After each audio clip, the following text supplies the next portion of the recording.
KMC HD3 Detroit, KMPS HD3 Seattle, WBMX HD3 Boston, and on AOL Radio and Yahoo Launchcast. Psychic Radio is now CBS Radio's The Sky. Back to Behind the Paranormal with Paul and Ben Eno. Call now 248-545-SOUL. New skyradio.com. What does it feel like to have a multiverse experience? Who are we, and what does reality really mean? And do we have time to answer all these questions and more? Hey there, I'm Ben with you flying solo this evening because my dad is currently coming back from a much-needed vacation because it is finally the end of July. So tonight with me I have Ted Torbich, and once I get to the bio, Ted Torbich is also a fellow broadcaster like myself and my dad, who, well, Ted, welcome to Behind the Paranormal while I get your bio ready. Oh, thank you, Ben. It's a real pleasure to be here. I certainly enjoy you and your father's work very much, and I always listen to the show. It makes for great listening for my podcasts when I'm at work. Oh, well, thank you. And you've been a radio show host since 2010, and you are starting on Blog Talk Radio, and eventually moving on to Inception Radio back in the day. And where your shows are now. And you've interviewed a wide variety of guests, as well as doing videos on YouTube for a while, and your channel focuses mostly on politics, economics, and somewhat controversial issues, and profanity is used, which we cannot use on here. Indeed, yes. And you have a very loyal following, and currently you have 8,000 subscribers, and that is very impressive. And through your radio show, you've had the pleasure of talking to many people, making many friends, and working in the paranormal and conspiracy fields. And that has also afforded you the opportunity to discuss the nature of the nature of reality, which we're going to talk a little bit about tonight, and with these people and purposes and possible solutions to many mysteries of the paranormal. You've worked with Andy Colvin, who I must say I do not know who he is, unfortunately. Would you enlighten me on who he is? Well, actually, you guys had him on your show a while back. See, they all blend together.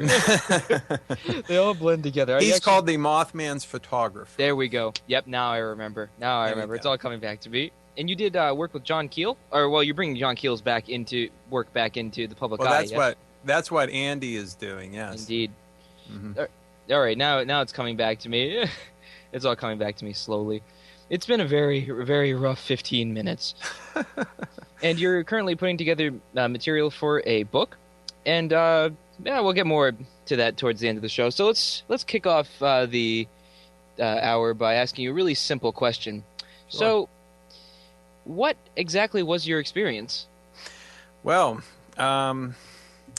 it's unlike anything that I've ever experienced in my life. I can equate it to having a sort of surrealistic moment where something doesn't seem right to you for some reason. You know what I mean? But it was much more profound than that. And I can actually remember very specifically, Ben, standing there, and I had this double life experience, and that's really what it was. And at the same exact moment in time, I was two different people. And I was myself, as I am here in this reality, and I was another individual. And for a moment, I was actually confused as to who I really was, because both of them had become so enmeshed during that short interval of time. And just to impart on you the gravity of this, have you ever felt a kind of it's hard to describe, but it feels as though there's a curtain coming down around you? Oh yeah. You know what I'm talking about? Oh, I know. I read through the email a few times, and I know exactly what you're talking about. Exactly. It was like something descending upon me, and it was very profound. And I tried to remember as many details as I could, because I realized that what I was experiencing was something really, really strange and bizarre. And it's something that I had never experienced before. And what I think is so interesting about this to me is that all of my own research and all of the things that I do, related to the paranormal, interviewing people and talking to people about their theories and ideas and stuff like that, that causes me to do my own research in the field as well. I'm no researcher, according to the quotation researcher mark, not that, but I'm an enthusiast, and I do my own reading and research on my own time. And what it has led me to is material such as what you guys present on your show, the multiversal approach to looking at the paranormal, but also it has led me into the direction of consciousness studies, which this, I think, directly relates on, and there's a direct corollary between what you guys do and what consciousness study is all about. So what do you mean by consciousness study? Well, obviously the study of consciousness, but could you talk a little bit more about it? Yeah, sure. I'd be happy to. There is a burgeoning field right now, I think, and I think it's probably set to explode over the next maybe 10 years or so, I think. This is my own take on it, where people are actually going to start studying the nature of consciousness itself as an integral part of what it means to be a human being. And of course, that there are many different points of view as to where consciousness comes from. You have the mechanistic scientific viewpoint, which has it as being a byproduct of chemical reactions and neurology within the brain. Yeah. And then there's another view which has it that consciousness lies outside the brain, that it's independent from the brain itself. And I fall into the latter camp on that score. I believe that consciousness does reside outside of us. And by consciousness study, I am trying to see if I can find links and connections and ways in which consciousness impinges upon reality, and trying to come to terms with how consciousness actually affects reality and how reality affects consciousness, and trying to come to some determination as to the mechanism of action and exactly how it interacts with our, if you want to call it, physical body. Yeah. So if you uncover something, like would I be able to ask a question such as, can we control it? Or is it even about control, whereas understanding it and manipulating it? Of course, maybe it's coming from a Western perspective where it's like, hey, we want to control stuff. Well, it's all about control. Well, yeah. I mean, if you look back, see, here's another thing too. I believe, like in the past, whenever we had, the U.S. government investigating various aspects of psychic phenomenon, I think they probably came up with some. They had they probably had inroads into some of this stuff. Oh yeah. Okay, and when they ended a lot of the programs that they were doing, such as the remote viewing and things like this, I think they ended it on purpose because they were going in a direction that they didn't want that kind of research to get out, because it could lead to future huge leaps in understanding humanity and, our place in the universe, or multiverse, if you will. And you could ask those questions, and I think that there are people and groups probably who would want to control this, and if there was a technological way to do it, they'd be working on this technology right now, in order to do that. But also, it is an avenue for us to be more free in the expression of ourselves. Yeah, I guess, well, I feel as if we like to say on the show that there are, that we've had such knowledge as this. Like, we knew how to survive using the multiverse or consciousness or whatever you want to call it back when we were like Neanderthals and such, like having a sixth sense, for lack of better words, because words, they're very hard to use to describe the indescribable, if you will. And some would say that we've forgotten this, but other cultures haven't. But even then, we have a habit of destroying other people's cultures. So would you say that we just sort of forgot this knowledge? I think that it's a combination of forgetting and the fact that we've been overcrowded with impulse and with sensation.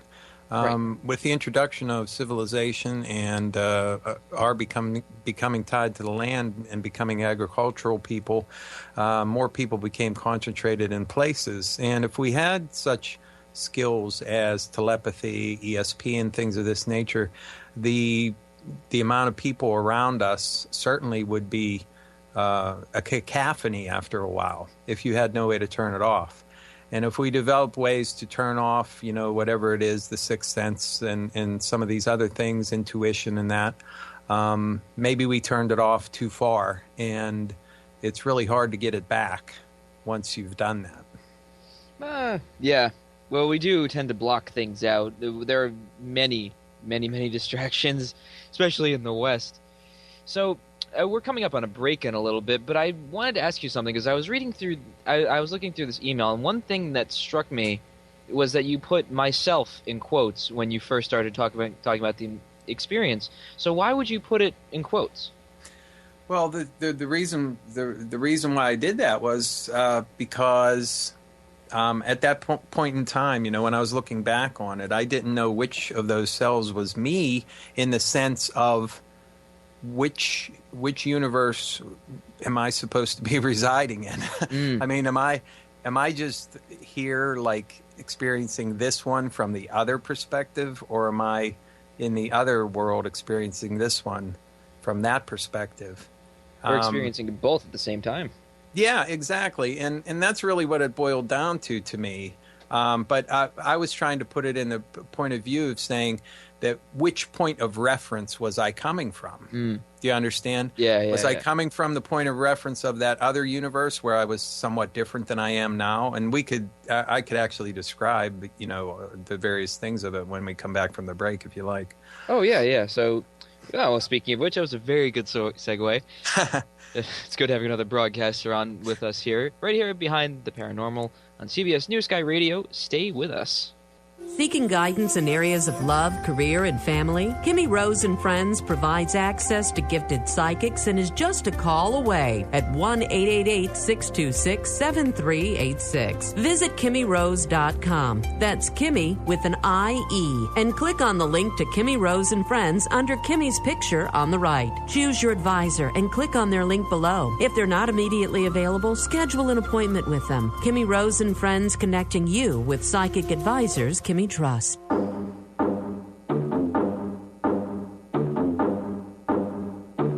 Hit the beat and take it to the verse now.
Psychic Radio is now CBS Radio's The Sky. Back to Behind the Paranormal with Paul and Ben Eno. Call now 248-545-SOUL. New skyradio.com. Welcome back to Behind the Paranormal with Paul and Ben Eno. And we have our wonderful guest, Ted Torbich, and we are consulting about the mysteries of consciousness and his wonderful multiverse experience that is just full of interesting little tidbits and of information and explaining how the experience works. So, Ted, go right ahead and continue. Okay, well, I think maybe I'll tell everybody exactly what it was that I experienced, and it was just a normal day for me. I was at work, and in this reality, I work a job at the U.S. Postal Service, and I sort mail, and I work inside of a building. So, I'm not outside or anything like this. I didn't have anything unusual happen to me or any, certainly no alternate levels of consciousness were activated as far as I know. It was just at a particular point in time during the day, I had this overwhelming thing descend upon me, as I said earlier, and it was like a weight almost, and it felt as though I was in like a very thick fog, or even in water, perhaps, like the atmosphere had become that dense. And I had these flashes in my mind of memories of me, like from the same day, from like prior in the day, showing me racing to a class that I was supposed to be going to. And I could see myself running through a building, and I was trying to make it to this class, and I had this entire backstory in my mind, in my memory about this, that this is a class that I had been late for many times, and that I can't afford to be late anymore. And so I was racing, trying to get there. And these were not just like things that had any corollary to anything else. They were just like memories in my mind, and I had very vivid images of them. Now, I couldn't tell you what I looked like or describe myself, because I didn't see myself in any of the memories, which I think is probably more of what you would expect from something like that. If I'm actually having a memory, I'm not going to remember myself, in it, so to speak. But anyway, that was about the totality of what I experienced. It was like, but while that was happening, I also had this, I'm here now doing the thing that I'm doing, and then it just hit me so hard and so profoundly that I'm not just here now doing this. I'm obviously somewhere else doing something else as well that makes me more than just who I am here in this reality. And that was just so amazing to me. It was just such an unbelievable experience. It's just so hard to describe and put into words. But I can say this: I honestly was confused. I honestly was confused for about 30 seconds as to, like, do I really belong here? Am I in the wrong place? And perhaps that terminology is not, 100% accurate to describe it, but it does give the feeling of what I'm trying to say.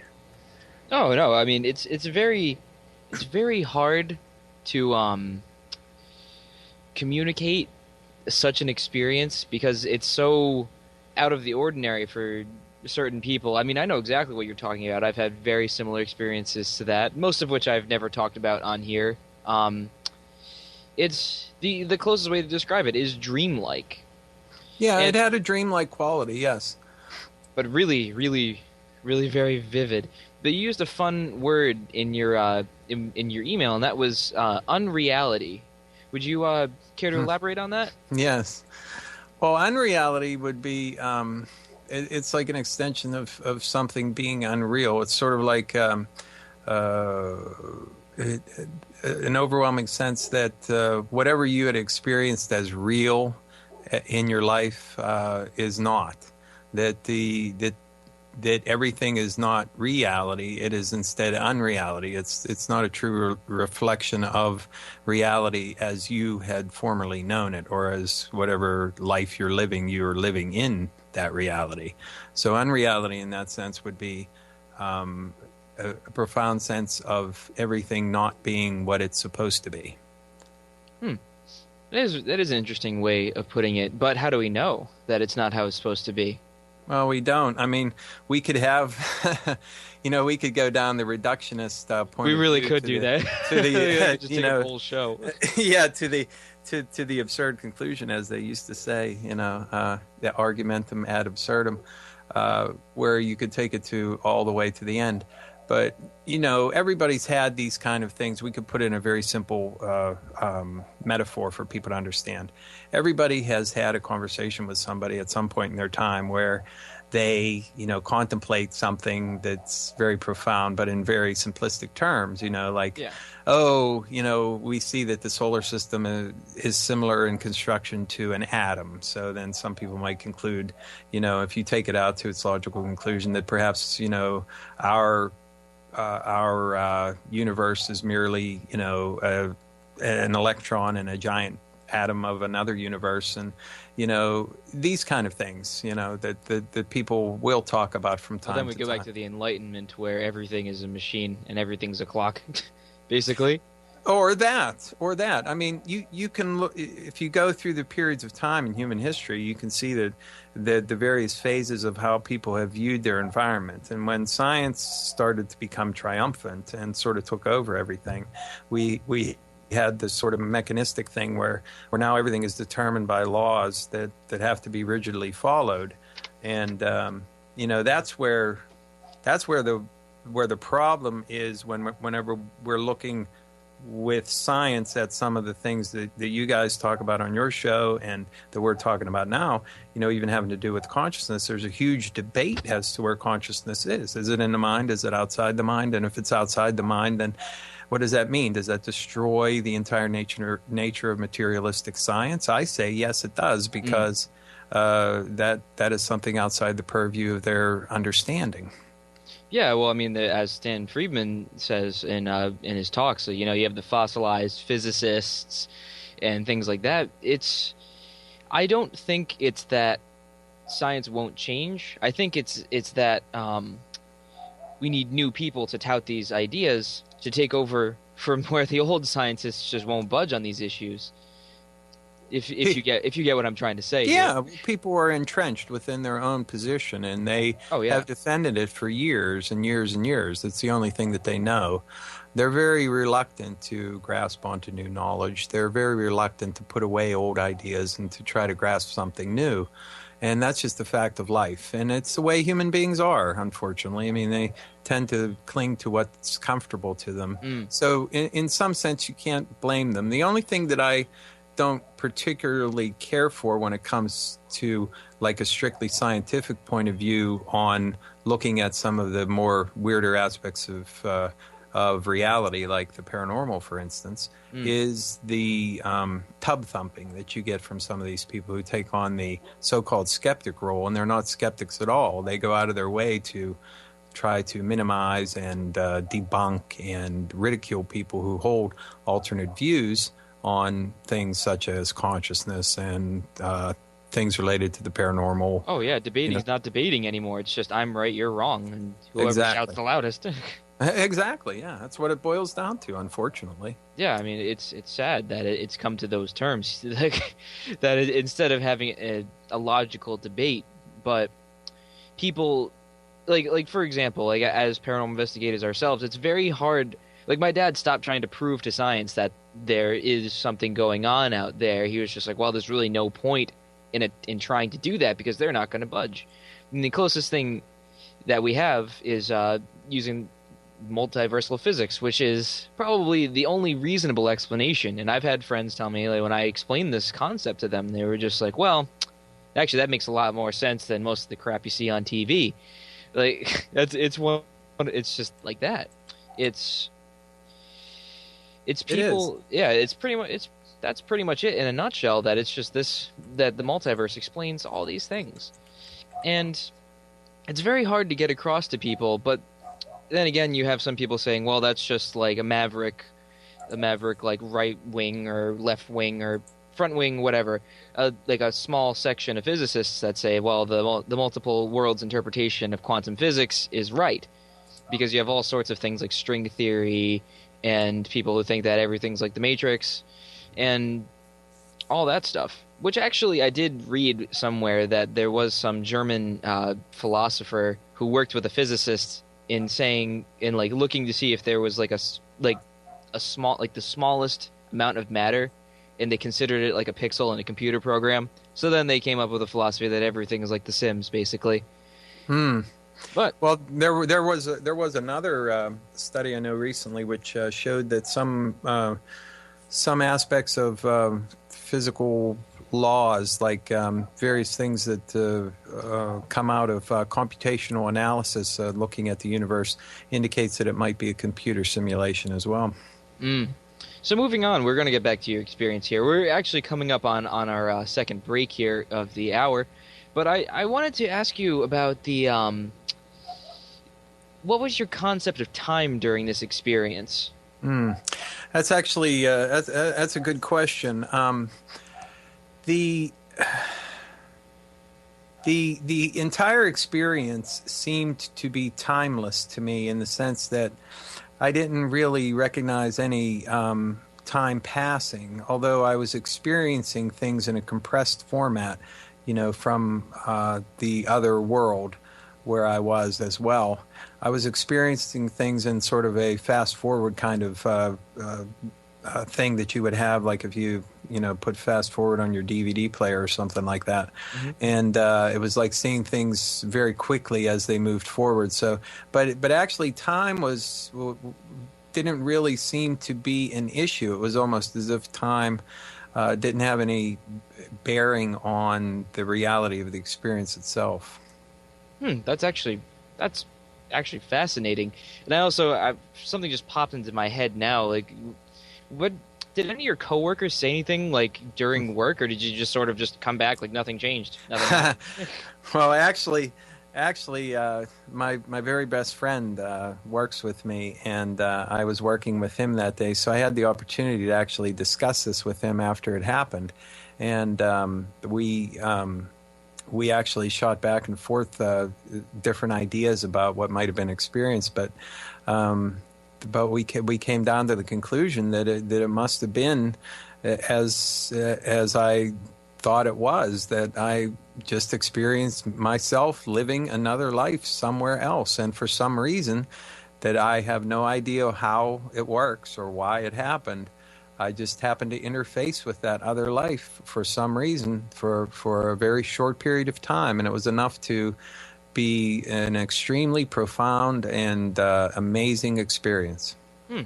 Very interesting. All right, we are going to head right to our break right here on CBS New Sky Radio, Behind the Paranormal, with Paul and Ben Eno. Stay with us. Discover your spirit. Listen to Spirit Guide Radio, where leading spiritual experts serve as guides to nourish your soul. Every weeknight from 7 to 11 p.m. Eastern. Heidi Hollis, The Outlander. The Zodiac Girls with Solaris, Laura, and Kira. Ask Dr. Doug with Dr. Doug Lear. PSI 911 with Katie, Rhonda, and Christy. Life by Number with Celeste. And Your Reiki Journey with Heidi Harrison. Spiritually Speaking Radio for the soul. CBS Radio's The Sky. Believe.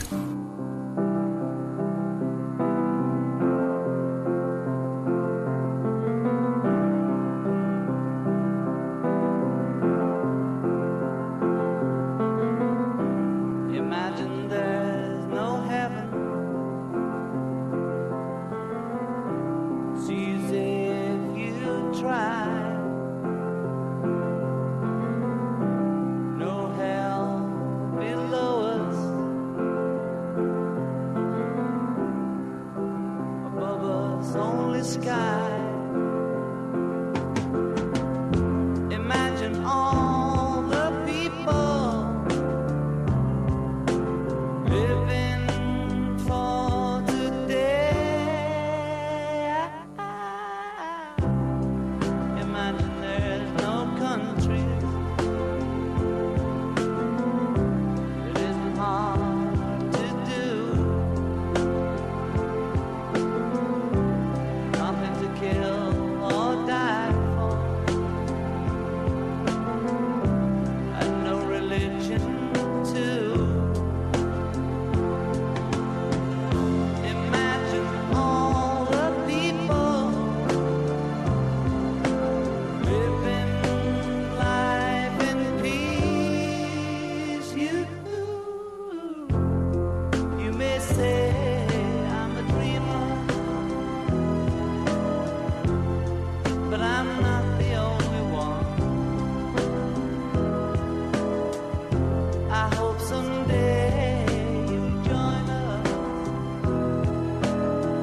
but I'm not the only one. I hope someday you'll join us, and the world will live as one. Psychic Radio is now CBS Radio's The Sky. Back to Behind the Paranormal with Paul and Ben Eno. Call now 248-545-SOUL. New skyradio.com. Believe. Welcome back to Behind the Paranormal with Ben Eno instead of Paul. I am currently covering for Paul and myself this evening, and with me tonight is Ted Torbich, talking with some wonderful ideas on consciousness, memory, being non-local, concepts of time, and all sorts of other crazy, trippy stuff that we like to talk about here on Behind the Paranormal. So let's get right back to this. Now, has anyone you know come to you with an experience very similar to this? I've never heard of anybody telling me specifically about an experience that mirrored anything that I experienced myself. I've heard similar things, but nothing quite to the level that I experienced myself. I mean, that's just for me personally, anyway. Well, I've had some pretty crazy things happen to me. There was one time where I actually died, and my consciousness shifted over to my this whatever stream or whatever. I came up with the idea that if you ever seen the movie Donnie Darko? Oh yeah, I love that movie. Yeah, you know the scene where he's sitting there and he's watching like football with his dad and his friend's dad, and the arrows come out of like the like his stomach and they point to where your destination is or whatever, and you follow it, and it's like you follow your timeline. Yes. So I took that and put that in a multiverse perspective and used that to explain why there was this one time I was going to see my girlfriend up at in Worcester, in Worcester, Massachusetts, and it's a good like 45-minute drive from where I live, and I used to have this really terrifying little yellow Geo Metro, and thankfully it died and it's gone forever, but it was a terrifying little car, and for some reason I decided to go 70 while it was raining on this very horrifying highway, and I hydroplaned at one point, and I distinctly remember hitting the guardrail and just flipping over, but then it's like I shifted and went back into my car and just kept driving, and I was just like, oh wow, I died there. It was a very interesting experience, and I remember talking to my dad about this later on, and he was like, you know, I was actually very scared for you to go up to Worcester like that day. He was like, I was really like scared, and my girlfriend actually said the same thing, that she was terrified of me driving up there that day, and I was like, no, I don't care, I'm a man, I'll suck it up and I'll drive up there. But that was my that was one of the few experiences I've had, but mostly mine happened to be when I'm sleeping, not when I'm working. Thank God. That would be terrible if I was on the air and all of a sudden I just switched universes in the middle of it. But what you're describing there is quite amazing. Really, you're just saying that perhaps if you're an example and you're not just a for whatever reason a singular example of this, if you're an example of something that's commonly experienced by people, I'd say that near-death experience. Yeah, I'd say that people should take a great deal of happiness from that, because what it means is that you can avoid death altogether in that sense, because you can always leave the world you're about to die in and go to another one, another very similar one, close timeline, very similar to, or in fact, probably where just about everything is exactly the same, except for maybe some very, very minor changes that you wouldn't probably never notice during the course of the rest of that particular life anyway. Well, we've had emails from listeners that would send us things like, well, if I commit suicide, would I be able to change into like a different universe because I don't like the one I live in? And the answer that my dad and I had for that was no. No. No. There's no way you can't short circuit the system, I don't think. No. By doing that, you're short circuiting the system, and it's not going to allow you to achieve what you want to achieve by some simple means like that. And the only thing you're going to end up doing if you were to do something as catastrophic as that would be to probably cause a lot of grief and suffering amongst people that you love. And that would not be a good thing in any stretch of the imagination. Well, it's like I had an intro to psychology course at the Community College of Rhode Island that I originally went to, and the one thing that my professor said over and over again was no man is an island, and that connected up with this other idea. It's like an African philosophy called Ubuntu, which is essentially whatever I do affects everybody else. We have this very weird habit in the West that we think that whatever we do, whatever we say, it doesn't matter to anybody else except us, when that's not true at all. Everything you do affects everybody else, everything else, everywhere else, everyone else. And instead of thinking of it as, well, I hate my life, I want to change, you think about it as, how can I improve the lives of everybody else around me? Now that's entirely different and changes everything. I feel like we make our own beds in the multiverse when it comes to that. When we can do something positive and affect everybody, as opposed to doing something negative and isolating yourself and breaking yourself away from the bonds of your fellow man. Do you see what I'm saying? Absolutely. And of course, you could take it a little more philosophically too, Ben, by saying that really when you boil everything down, we're all a sea of quantum particles. And there is no separation between me and you, or me and this table, or anything else. So really, we are everybody else. Indeed. So there's no way to change that. I mean, as you boil down to quantum physics level, there's no differentiation between anything in the entire universe. It's just a sea of quantum particles. Oh no, we are all each other, and it's very hard to say this in English because we use the word I and you and me more than any other language. Which I've noticed that in linguistics, that says quite a lot about our culture. that we say the word I more than anything else. You say I all the time, but it's very hard to get rid of that personal pronoun, and it's that personal pronoun that kind of ruins trying to explain this, because it's not about me being you; it's about us being us. Oh, I would agree with that. Absolutely. I think that. In order for people to be able to approach life in a positive and affirmation way towards improving themselves, if they want to look at it from that point of view, or improving all of us all at the same time, as you said so yourself, it's that we need to not be so focused on the idea of making something of ourselves, but instead making an impact on society in general for the betterment of everybody. Indeed. So let me ask you a question. Again, we're coming up on another break. We're just burning up this hour here. So if you had to talk to somebody else who experienced not quite the same thing, but a similar experience, like they switched lives with somebody, let's say a woman turns into a man in a different universe or something like that, what would be your advice to a fellow experiencer who sees this as negative?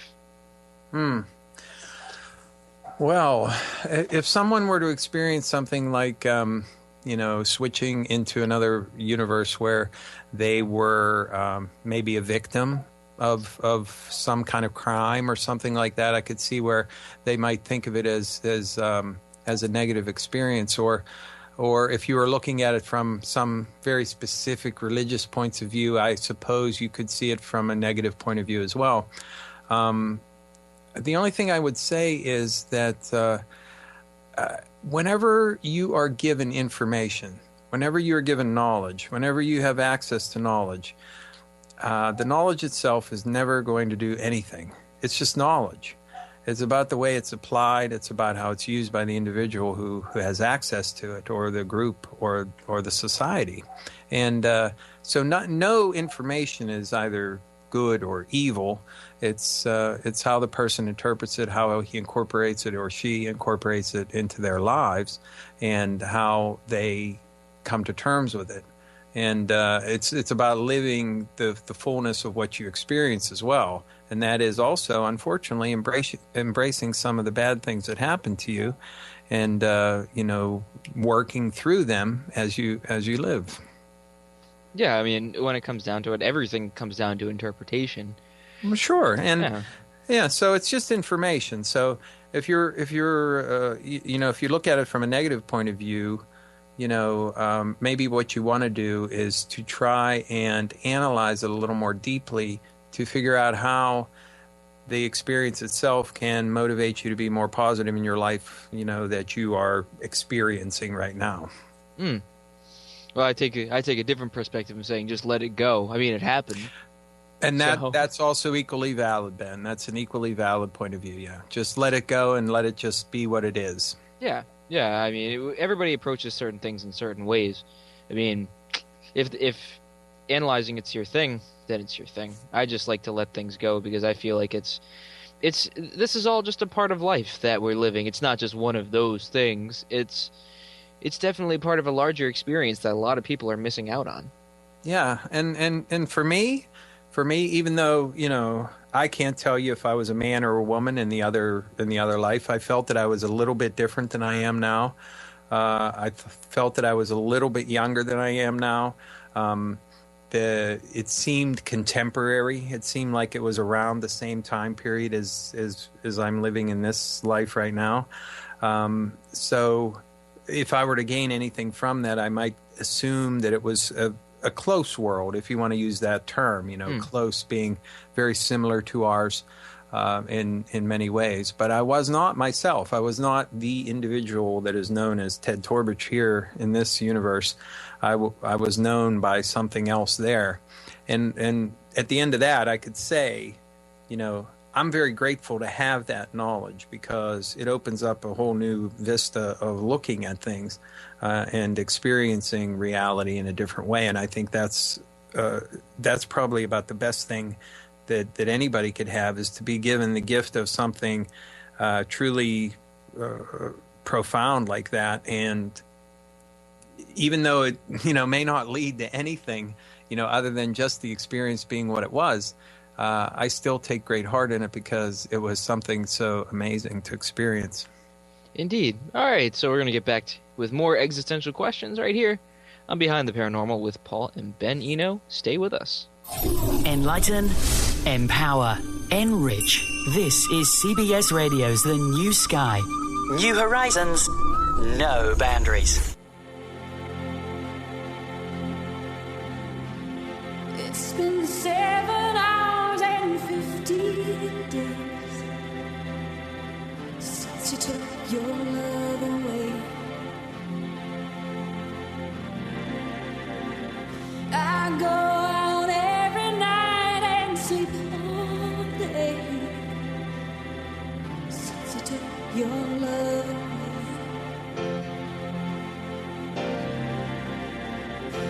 Since you've been gone, I can do whatever I want. I can see whomever I choose. I can eat my dinner in a fancy restaurant, but nothing, I said nothing can take away this blues, 'cause nothing compares to you.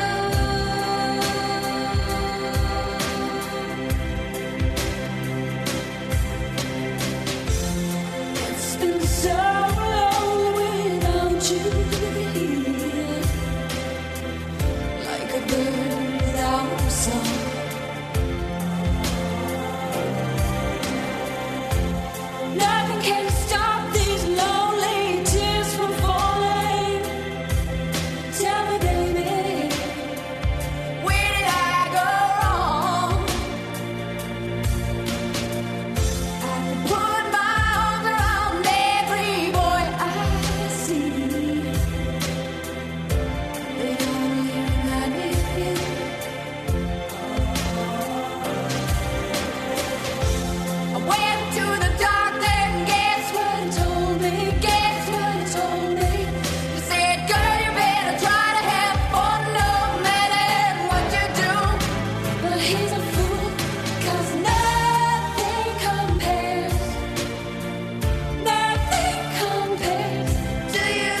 the backyard.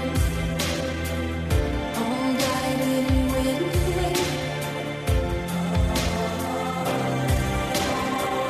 I know that living with you, baby, was sometimes hard, but I'm willing to give it another try. Nothing compares. Nothing compares to you. Psychic Radio is now CBS Radio's The Sky. Back to Behind the Paranormal with Paul and Ben Eno. Call now 248-545-SOUL. New skyradio.com. Yep, you better believe it. It is the final segment of Behind the Paranormal here on CBS News Sky Radio with Paul and Ben Eno. I'm Ben, and with me tonight is Ted Torbich, and we are going to spend this last 10 minutes or so to wrap it up, so to speak. So, Ted, why don't you tell us what you're working on, your websites, Stench of Truth? Go on. Well, my main website is thestenchoftruth.com. That's all one word, thestenchoftruth.com. Truly I don't a know wonderful anything name. about I don't know anything about like web design or anything like that. I'm so lucky to have a huge fan in Massachusetts. Her name is Michelle, and she does all of my web work for me.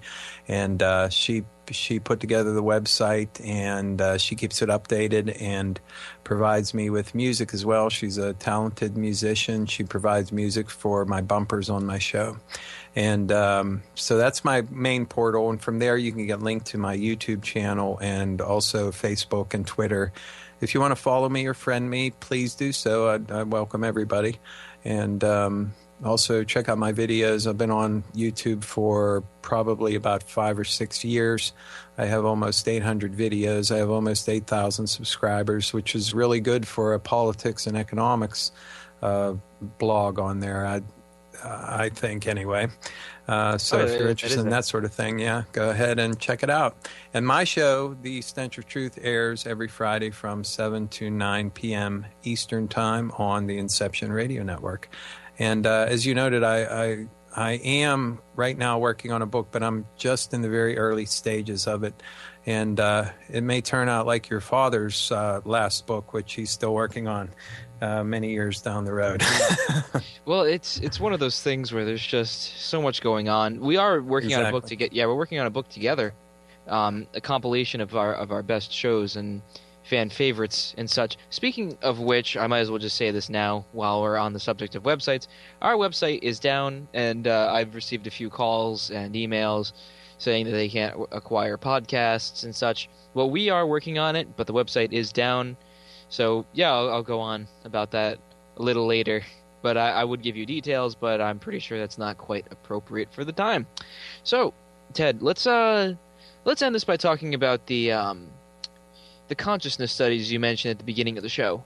So you want to go on, talk a little bit more about that? Yeah. The thing that I wanted to like impart to people, if I could, when we're talking about things like the paranormal and the reality that we live in, whether it's a matrix, whether it's a holographic universe, whatever these different ideas that people have about it, where our consciousness resides, if it's non-local, then everything is non-local. If that's the case, then in reality we could be in every place at every time, and we could also travel without moving, all these sorts of things. It makes some of the greatest science fiction look like everyday reality. And the thing about it is if consciousness is non-local, then it's, in my view, it has to be everywhere. It can't reside anywhere else. If it's not within you somewhere, within your physical body, then it can't really reside anywhere else. It has to be everywhere. And if that's the case, then everybody's consciousness is everywhere, and we're everybody. We're always experiencing the same thing. And I don't want everybody to, take this sort of from a new agey kind of perspective, because I generally don't go for that sort of thing, the light and life kind of stuff. Oh yeah. But in reality, if you look at it from that point of view, and you realize just how interconnected everything really is, I mean, it does kind of put you into a position where you really understand better what it is to be a human being, and to do the things that you do in your life, to experience your life, and to impact the people around you as well as you can. And when I look at the paranormal, I think of the weirdness, and I think that the answers to paranormal phenomenon are in the weirdness. It's not in the regular stuff, and if you could call any of it regular, right? But I think you know what I'm talking about. No, I know what you mean. Yeah, it's not the regular stuff. It's a really weird thing. So why is it that sometimes, people experience, an alien abduction, say, that where the aliens do something really bizarre and strange, it doesn't have any kind of rhyme or reason to it? And why is it that some people experience, a poltergeist or a ghost or whatever, and it does things that doesn't make any sense? There's no reason to it. So I think the answers to paranormal phenomenon and a lot of things that we experience in our lives is in the weirdness. So I would say to people, if they want to have like some overarching philosophy, if they're looking at this or trying to understand some of the mysteries of life, is to look at the weird parts of it, because I think that's where the answers are. Well, yeah, it's interesting. My dad said a similar quote, that the paranormal brings together religion, philosophy, and science, because if anything, they're all different types of logic used to describe the same thing. Because if anything, logic is just something that people try to use to explain what's around them. Like I had a philosophy teacher say that mythology was the first use of logic to describe, well, why is it lightning? Why is there lightning? Why is there fire? Why is there this? Why is there that? But we're almost out of time here. So Ted, thanks for being with us, and we're definitely going to have you back sometime, and we may even appear on your show if you'd like to have us back. Absolutely. No doubt about it. Oh yes, thank you so much for being on. It was really wonderful, and thanks for bearing with me through this. You did fine. Thank you. And thank you, everybody, for bearing with me through this very strange and definitely interesting edition of Behind the Paranormal. As I said, our website is down, so if you want to get our podcasts, you can go to iTunes to get them. And also, we are going to be having open lines on our CBS edition of Behind the Paranormal next week, and also tomorrow on our WOON edition, we are going to be having open lines as well to answer the emails from our ever-growing stack of emails, and everybody enjoys those. So we'll end this by going with a little quote from Lao Tzu here. By letting it go, it all gets done. The world is won by those who let it go. But when you try and try, the world is beyond winning. I'm Ben Eno, and thanks for joining us on our great cosmic journey, and we shall see you next time.